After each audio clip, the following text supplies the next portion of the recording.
Well, hello, my soul friends. It's Victoria on the Soul Nurturer channel, and I just had a few minutes between sessions, and I just felt called to come on. I don't have a specific topic other than I wanted to say hello. I'm getting ready to leave on vacation to Hawaii on Sunday, and so I this is my push day. Tomorrow's my pack day, and anyway, I went on my bike ride, and I kept thinking about my people out here on the YouTube world, my lovely viewers that I'm just so grateful for. And if this is your first time stopping by, consider taking a look at some of my other videos and see if what I'm sharing connects with you. That is my heart desire, my soul mission is to expand my heart and soul to meet yours right where you are on your journey of unfolding and emerging and reclaiming soul potential and soul purpose. Many years of doing this work, been on my own spiritual journey for more years than I can count. And I just feel we need each other. And I think really, so that's my mission for this channel. But today it was like, what was stirring in my heart? Just feeling into this morning. First of all, we were in a void of course moon and Libra, which means well, I wonder how you felt this morning, wherever you are. I'm Pacific time, but in general, how you're feeling, how you're doing. This is how we track ourselves, our lives. This is really what was coming to me on the bike ride. I call it soul tracking. And and then when we weave in astrology, which for me is another way to know ourselves, to understand our journey, to recognize we're sent here with purpose. And there's this sort of blueprint, a soul vision. When you look at a chart, that's why I love looking at charts with people. I help them awaken to that potential. And if they're not experiencing that, but they have an inkling, yeah, that resonates with me, but I'm not there. Then we look at what the obstacles are. What are the beliefs in the way? What are the patterns in the way? Where is the conditioning blocking your unique and beautiful light and purpose?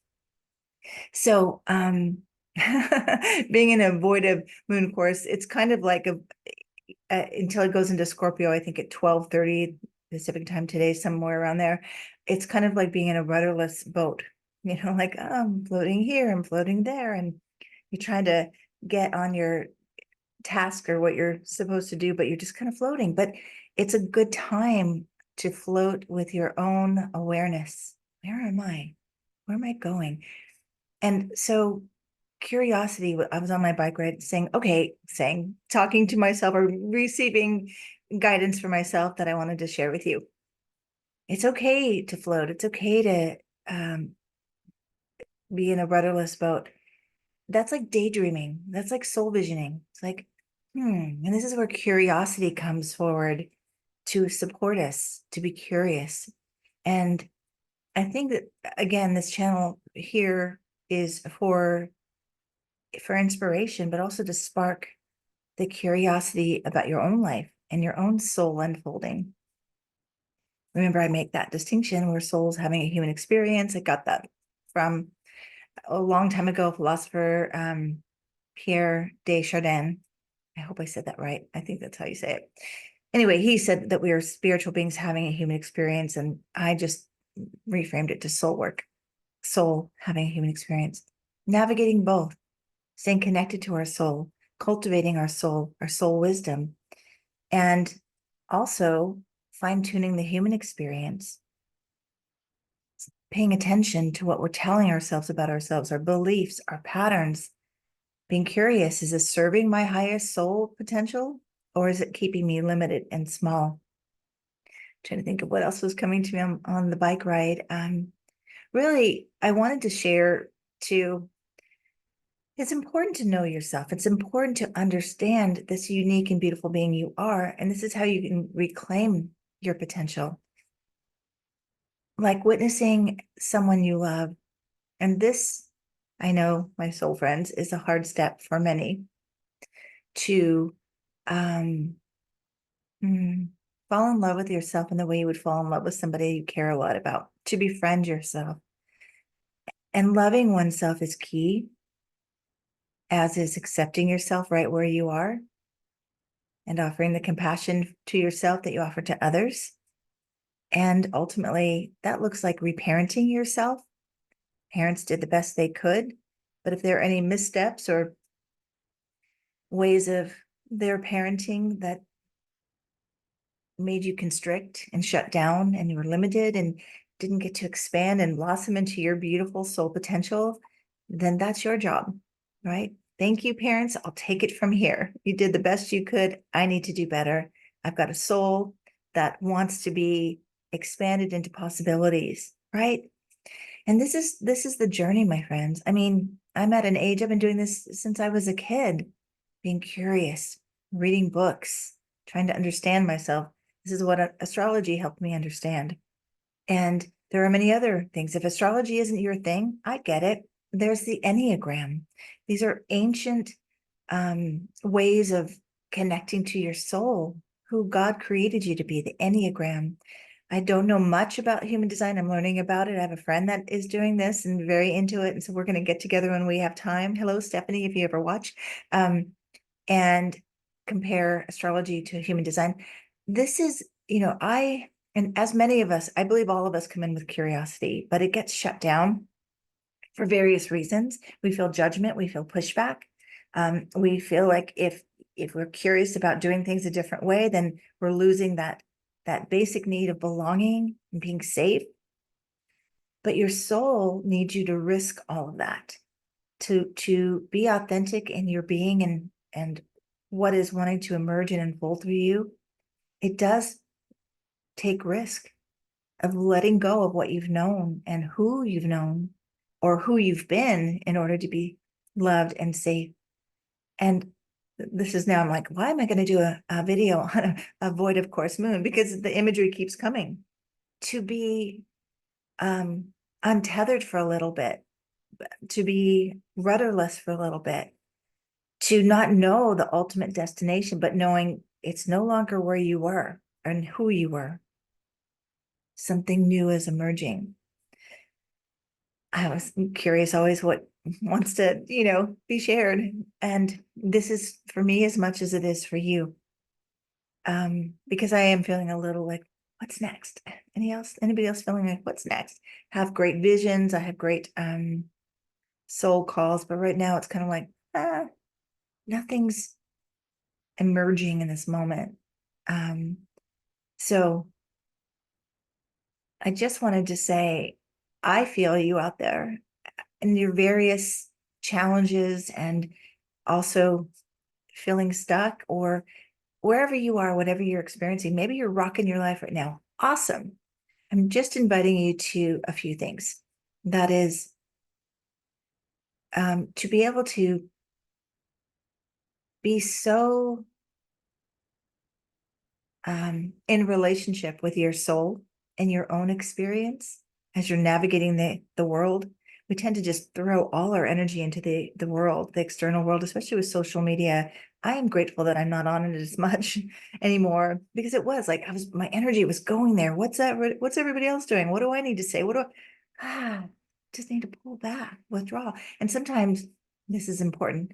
Often it's important. I'm going to say sometimes, especially when you feel you're overwhelmed, you're over, your energy is too much in the external world and not enough with your inner world. And it is the inner world that we need to nurture and cultivate and caretake in order to contribute something to our collective world. So curiosity, compassion, self-love, and willingness, and getting to know yourself on a deeper level. So again, when I was a kid, I was curious, about why we're all so different, especially like my family of origin. I love my family, but I'm very different. And as many healers are in their family of origin, we're very different. We're meant to be different. We're all different. But I was curious about why so different. And that's why I started looking at my chart, my family's charts, and recognizing, oh, we had a different soul plan. Okay, this offers great acceptance for who you are and who other people are. especially your family members who you have challenges with, you can go, okay, I get it. Very different animal. I'm a different animal. That's okay. And by the way, I teach that to my clients sometimes when we have conflict with friends or family. I will say, okay, think about what kind of spontaneously allow an image to emerge. What animal are you? And what animal are they? And this is really helpful in a way that's more of a, I get it, right? Like I remember I was challenged by someone, kind of not a close friend, but a person that was in my circle and super challenged. And what kind of animal is she? And I got a porcupine. And I was like, that is totally it. Whenever I try to get close, I'm kind of like a soft and cuddly person, and I'm trying to get close and I keep getting, the quill, uncomfortably, and not, this person's being themselves, but unconsciously sending out a quill, attacking me unconsciously, maybe. But anyway, I'm like, yeah, note to self, don't try to hug a porcupine. It doesn't work, right? So layers of getting to know yourself, not who you were told you were, not the role you play. A lot of times if you ask somebody, who are you? It's, well, I'm a mother, I'm a, this is my work, this is what all that ego stuff. Now, remember, ego is I love Wayne Dyer would say, is our earth guide only. We do need an ego. We need, that is kind of our rudder, or kind of, no, it's kind of the container. It's the boat we're in. It's the vehicle. Can't just kind of just be a floppy soul wandering around with no support and connection, or a container, right? Soul is in the body. This is a container. Our body is a container. Our ego is a container. Our personality is a container, but different than soul. I'm going now way further than I thought I was going to go. Waxing poetically, I love to explore these things. And this is, I guess, the ultimate invitation for you today, to gently and with curiosity explore your soul potential, where you are, and with curiosity and acceptance. This is where I am. This is where I live. This is what I'm doing. What's in here that wants to emerge? And knowing yourself through astrology or Enneagram or human design, Myers-Briggs, lots of different. There's a new one I heard about. I don't know much about the gene keys or the gene codes or something. I think they're all trying to do the same thing. They're trying to illuminate the potential within you, how you navigate the world, and what your possibilities are. So the last thing I'll say, and this is where I am right now, and maybe some of you, especially women of a certain age, where we were so conditioned to be focused on everyone else, especially if you're an Enneagram 2, or you identify with being a people pleaser or a caretaker or a healer, or codependent. It's kind of get all mushed together. Putting everyone else before yourself, in other words. So these are deeply unconscious patterns. And for me, I just woke up to that not too long ago. I've been aware of these tendencies, thought I had changed them.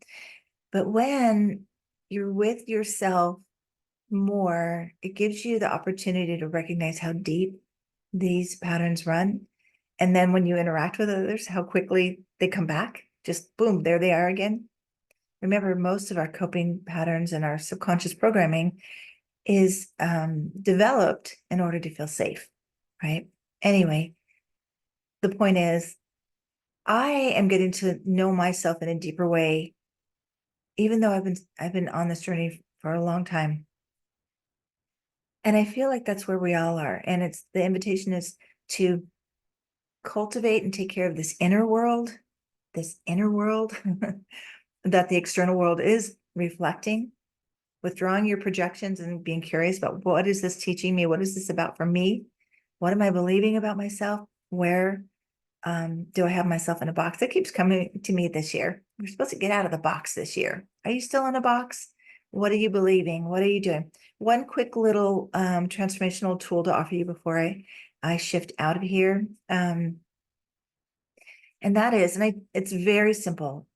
remember, the goal is to track yourself, to notice. So journaling, number one tool for self-awareness, for checking in. I was working with a client yesterday. I'm like, think of your journal as a friend. You want to tell your journal first what's going on. Give your journal a name if you need to. I'm going to go talk to Sue, and connect, externalize what you're holding. And then this is something I teach to find your own soul medicine, is after you vent and get it all out, read it like a good friend is sharing that with you. And then take a pause, maybe connect, put your hand on your heart and say, okay, what's my compassionate response here? What's your compassionate advice? I wasn't going to share that tool, but that's one. The second one is more, like linear, kind of like factual, I guess. Just take out a sheet of paper, put a line down the middle. You're going to have two columns. The first column is all the negative thoughts you think, or all the limited thoughts you have. And look at that. You be curious. How long have I been holding that belief? What is that blocking in my life? What is it keeping me from experiencing?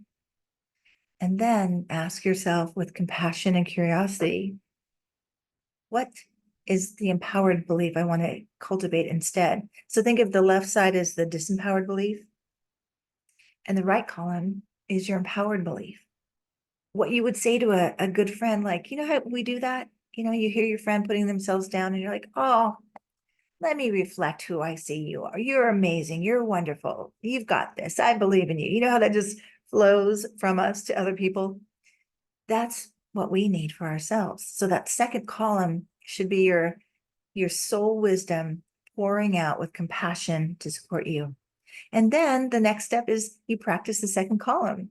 This is how we learn. This is how we learn in new behaviors. We practice them in. Practice doesn't make perfection. It makes progress.